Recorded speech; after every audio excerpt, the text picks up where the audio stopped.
Our thoughts create our reality. So unless I do that, then I'm not actually uprooting it. Just like I can go out to the garden and pull a weed, and it may look like it's gone, but unless I pull away that root, that weed's going to slowly grow back and manifest into the outer reality above ground. I'm starting to learn a lot about energy and the flow of energy, and I'm realizing, you know what, Dave is giving me a lot of energy right now. It's a lot of hate.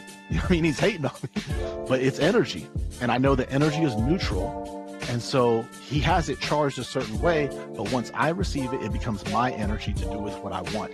Just like if you're not aware of the fact that plants have an entire existence below ground, and you're only aware of the plant's existence above ground, you're never going to uproot that weed either. So you're going to have to dive deep, get your hands dirty, get in the mud, and really unearth what's down there and examine. The lack consciousness is at the root is your own value, because your outer reality is going to reflect your inner reality. And so if your outer reality is reflecting to you a lack of value, then that's because in your inner reality, you lack a self-value and self. It's not necessarily like what goes around comes around. It's what can I understand? So that's your karma, what you have to learn in this life. Whereas the dharma is what you have to give. The understandings you've already built, spent lifetimes building. And so that's where the whole what goes around comes into play, because the time between when it comes back around, we have space to learn and build that understanding, but most of us don't choose to do it. Until I finally actually learn, then I can eliminate that cycle.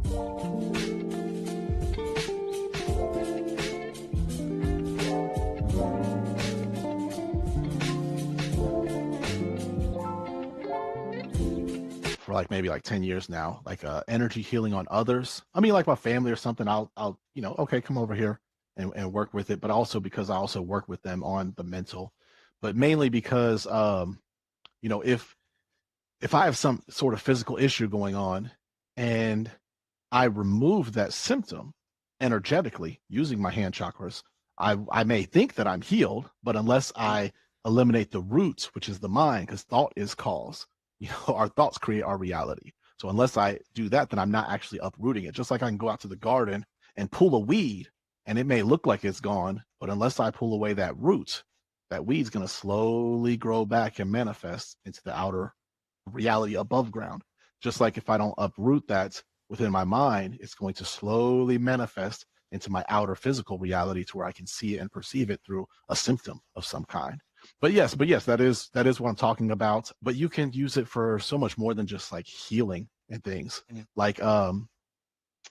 One thing that I use it for, I do, teach and share this, and to be able to make it as free as possible in what I do, I also have a day job, selling mortgage. And I also use my hand chakras on the electronic equipment that I use to be able to move the energy to communicate with the electronics on what things I wanted to create for me. Mm-hmm. And I first learned this a long time when I first got into metaphysics and things. I was learning about chakras and things and hand chakras, and I have healed myself of a serious heart issue that was going on for 2 years, and something growing on the back of my head for the previous year. And then I found out about hand chakras. I was like, okay, let me figure this out, and if it's really real, let's put it to the test right now, because I have some stuff I need to heal.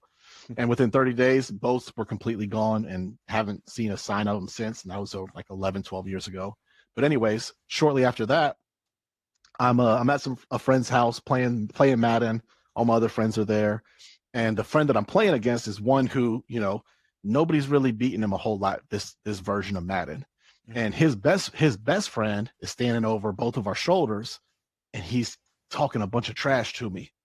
And I'm starting to learn a lot about energy and the flow of energy. And I'm realizing, you know what, Dave is giving me a lot of energy right now. It's a lot of hate. He's hating on me, but it's energy. And I know that energy is neutral. And so he has it charged a certain way, but once I receive it, it becomes my energy to do with what I want. And so, and I'm getting stomped right now. Like I'm down 21-0. They're talking about pass the sticks. And I'm like, nah, hold on. And so I'm like, I just start using my breath to push the energy through my hands. And out of nowhere, he throws a pick six, all this stuff just starts happening just for me. And I'm not even paying attention to the game anymore. I'm completely internal and paying attention to just the energy I'm receiving and moving it out my hands into the controller. I'm not even giving it any direction of what to do within the controller because I'm very early on with this. And so I just know that I'm feeding the energy that Dave's giving me. I'm transmuting it inside myself and moving it through the controller. And next thing I know, I beat him like 14, by 14 points. And everybody's like, oh, they're all like shocked, like I had this comeback of the year. But I just know all I was doing was moving the energy into the electronics. And so from that point, I've then practiced a lot of different things like that. And, the more that I'm aware of it, I've put it to practice and things. But yeah, you can use your hand chakras to work with energy in so many different ways. So many different ways. So when I started losing the game, I like focus into the control. Yeah. But it's a game. It's all about willpower, which is kind of one thing I wanted to touch on when you're talking about your throat chakra. Because the energy of the throat chakra is all about willpower. So any game, it's who has the most willpower and who's willing themselves to get there. Who is implementing the most energy to manifest what they are desiring over the other's willpower. Like on a football, we all just watch the Super Bowl. You have the momentum. It's just all about all of the energy going into it. And something like the football game, the Super Bowl versus a peewee game or a high school game, you have millions of people feeding energy into this right. Willpower of what manifests. But anyways, that's just all what it's about. So not necessarily, if you were losing anything that you were doing solely, but in comparison to the will of the other individual, and what they were doing, because that's also going to come into play as far as how much willpower they have, as far as how many hours they put in before this. How many times were they playing Madden by themselves just to be able to have that will and get better versus where, I'm like more of a casual guy. I'll play with my friends every, I don't even know the last time, but the willpower really comes into play. For sure. What is it that practice will beat out technique and skill every time? Oh yeah. Absolutely. Control is definitely going to be a little bit better than the person that's naturally good at it. But there's something you said a moment ago about if you didn't uproot the thought or didn't uproot the cause in your mind, that you didn't really get rid of it. How does one uproot something that was negative, or how do they uproot a thought that they no longer wish to have there? Yeah, well, you have to first identify the root, so, and that's why I like to talk about like the structure of the mind and wrote the book on it. Not like I wrote the book on it, but I wrote a book on this ancient knowledge. But because it's so paramount and vital to everything else that I share, it's built upon that. And so it's the awareness is going to be the first thing. Just like if you're not aware of what's going on beneath the surface, the physical that you see and the aggressive conscious mind that's always at the forefront. If you're not aware of what's beneath that, then it's going to be very hard for you to uproot anything. Just like if you're not aware of the fact that plants have an entire existence below ground and you're only aware of the plant's existence above ground, you're never going to uproot that weed either. And so how do you uproot a weed? Well, unless you're very proficient at being able to grab it at the base and really pull it out to where the whole root comes with it, you're going to have to dig it out. So you're going to have to dive deep, get your hands dirty, get in the mud and really unearth what's down there and examine, okay, is this still a part of the weed of the same plant, or is this connected to something else? Is this a bulb to a flower that's been waiting to sprout, but the weed has been taking up all the nutrients? Oh, I should leave that there. Or this is part of the weed, I should pull it out. So the same thing with your mind, you need to really examine and dive deep and dig in of what's really there, so like, for example, the manifestation thing that I talked about earlier of like, I need more money, what's at the core of that? Like you talked about lack consciousness and things that a lot of us experience. Well, the lack consciousness is at the root is your own value, because your outer reality is going to reflect your inner reality. And so if your outer reality is reflecting to you a lack of value, then that's because in your inner reality, you lack a self-value and self-worth. And so that's how you can uproot that weed, and then change. And the better that you get at uprooting that weed and building and strengthening your self-value, you're going to see your outer life and outer environment reflect that same change back to you. Tristan, what about people who say that they have past life trauma or ancestral trauma? How would you first? What are your thoughts on that? And then how would you uproot something that's like Hey, we all do. It's called karma. that? It's Right. called karma. But for some, it's more in your face than others. For some, we've alleviated a lot more karma than others. For some, we've spent lifetimes trying to relieve some karma. And what I mean by karma is just two halves of your soul purpose, or one half of your soul purpose. You have the karma and the dharma. Karma is just what you have to receive, the understandings that you can build into yourself through the life lessons that you have the opportunity to learn.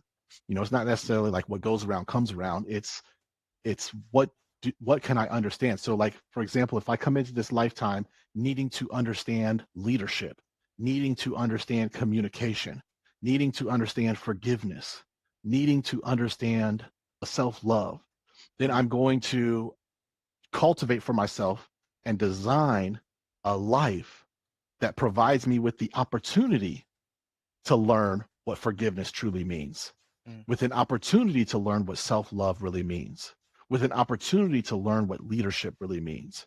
And so that's your karma, what you have to learn in this life. Whereas the dharma is what you have to give, the understandings you've already built, spent lifetimes building. Me, my natural self, just existing and centered within, I exude, confidence, or I exude responsibility, or I exude, charm, or I exude joy, and so people around me can learn from that just by being in my presence. And so all of us can kind of identify different things about ourselves. So I sometimes say, what would your best friend say is your best quality? Mm. And whatever they say is probably attached to your dharma, what you have to give just by being your natural self. But the karma is what you have to receive, and that's what you're asking about. So we have different lifetimes where there's things that are sometimes were really hard for us to learn, Mm. or maybe we cause someone else to experience something, which means we've built up new karma, and now we need to understand what we've caused this other person to experience. And so that's where the whole what goes around comes into play, because the time between when it comes back around, we have space to learn and build that understanding, but most of us don't choose to do it. I had a relationship with this person. It was a terrible relationship. They were beating on me, and I just left the relationship. I didn't learn nothing from it. And Mm. then I'm telling my friends, hey, I found this new girl. It's amazing. Things are going great. 4 months later, she's beating on me too. But now she's beating on me emotionally and mentally. And so I'm not, I let me just leave it, and I don't learn from it, but I'm just getting out of there Mm. until I finally actually learn. Then I can eliminate that cycle. And now, the lesson may have been about self-worth and self-value. And then now I'm with someone and in a new relationship where I'm coming full, instead of going in circles, I've now upcycled, and I've come all the way back around because I'm on a spiral with this learning, and I'm on a new level with it. So now I'm still learning about self-worth and self-value, but since I've learned those lessons to value myself, now I'm with a partner who pushes me, or who draws me in to learning about self-worth and self-value because of the way that they love me. It now makes me want to build my self-value versus beating me down on it. You need to face Right. this, so it's the same lesson, but it's a whole different level. And so sometimes we can really see that in our lives and play out, whether it's like a relationship with a boss or a type of Mm. job. I got a new job, man. This job's different. I mean, this boss is amazing. And then 4 months later, your boss is so amazing, they got a promotion all the way out to Albuquerque. Now you have a new boss that's just like the last boss. And so we can see how those different cycles can play out in our lives. But for some of us, when it's been difficult to learn within lifetimes, we then will create extreme circumstances for ourselves within the current lifetime, to where it's like it's unavoidable. We are going to make sure we learn this time around. It's no longer wasting any time. We are going to be born into a circumstance that's going to make us face this. Yeah. you know I heard recently someone talking about how the universe, God, however you want to call it, when there's a lesson that needs to be learned, you're gonna get Mhm. nudged. You're gonna get nudged. You get nudged. Then you're gonna get pushed Yeah. and thrown into the weeds. No, you need to learn this lesson before you can move on. Yeah. Yeah, I, exactly. I think it's funny But how. it Go ahead. and it's because it's part of that blueprint, you know, like people talk about destiny and free will, both exist. That blueprint is your destiny that you have created for yourself. And so it's like, look, we've designed that we will learn this lesson, okay? But it's destiny. We all have free will. Nah, I ain't gonna learn it today. I'm not learning it today. Nah, I'm not learning it today. Nah, I'm not learning it. Hey, we're learning it, or we're going through something major. You're going to really have to work to not face this. you know yeah, yeah. Why do you think people are so resistant to change and learning? Well, it's fear, because like I said earlier on, fear is a matter of unawareness, and so i'm I would rather stay the same, even though it's painful. I'm aware of what that pain is like, and I know that I can handle it because I've been handling it. So as long as the pain is the same, I would rather remain the same instead of changing, and it could get better or it could get worse. you know. And so, I mean, each person is different, but for the most part, that's the main thing with most people is unawareness. They're unaware of what's on the other side. They're unaware of what life looks like being different. Me, I'm in a whole different lifetime than I was, 12, 13 years ago. Bro. And because of the growth I've had. Yeah. And so, like I could tell you a story, and it happens. I'll tell stories of how I used to be when I was younger in my mid to early 20s and teenage years. And Yeah. people just laugh and don't believe it. Like, man, because I joke around a lot. So like, yeah, this is another joke. It's like, no, that's how I used to be. It is not good. Yeah, So, I do the same thing. I have a picture on my Facebook that I haven't taken down. I was gonna take it down a while ago, and yeah, I didn't take it down because I was like, it's a reminder. At least at this point, it's a reminder of me to me how far I've come. Because I was yeah, like that. I used to be used to be crazy. absolutely. That was crazy to me. I'm sure to a lot of people. Yeah. But just the things I used to do back in the day. Same thing, like you said, just the late teens, early 20s, early to mid 20s, and Hmm. I was it was in the process of me finding myself and discovering really who I was. But to be honest with you, it wasn't until I hit 30 that I felt as if there was a drastic shift. Hmm. And it was leading up to that. So around like 20, I think that was like Mm, 29, that makes where, sense. where I Yeah. was. The Saturn return. Yep, that's exactly what it is. And Yeah. I was getting into that process as I was ready to change. And then Hmm. 30 was the first time when somebody asked me, "How do you feel on your birthday?" I feel different. Yeah. It's Yeah. Beautiful. different. Beautiful. But that's Nice. about all the time that we have for today. I want to thank you for Okay. staying on, a little bit Yeah, longer, absolutely. dive a little bit more deeply into these topics. And Yeah. I want to definitely have you back on to talk about some more stuff because I just Yeah. love your Anytime. approach to metaphysics Yeah. and Yeah. your thought I process. enjoy it. And I want to Yeah, I thank could everybody. I could go on for hours until you Oh cut yeah, me please off. do, I go. man. I am definitely all about it. And I want to thank everybody who stuck around to the end to watch this entire episode. Yeah, thank you. I appreciate it. Have a good one, everyone. Bye. All right. Peace.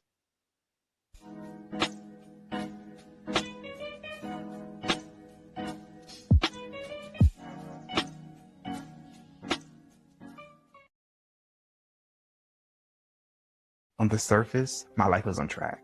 I was a medical laboratory scientist with a degree in biochemistry, and I was preparing for a PhD. My mind was trained to see the world in data and repeatable results, but inside, I was lost. I was lost amidst the sea of depression and this overwhelming feeling that there had to be something more. Have you ever had an experience you couldn't quite explain? A moment where you felt so deeply connected to everything around you. For years, both as a scientist and as a seeker, I asked pretty much anybody who would listen these questions. You see, my journey to find this more didn't begin in the lab, but in a space of quiet meditation.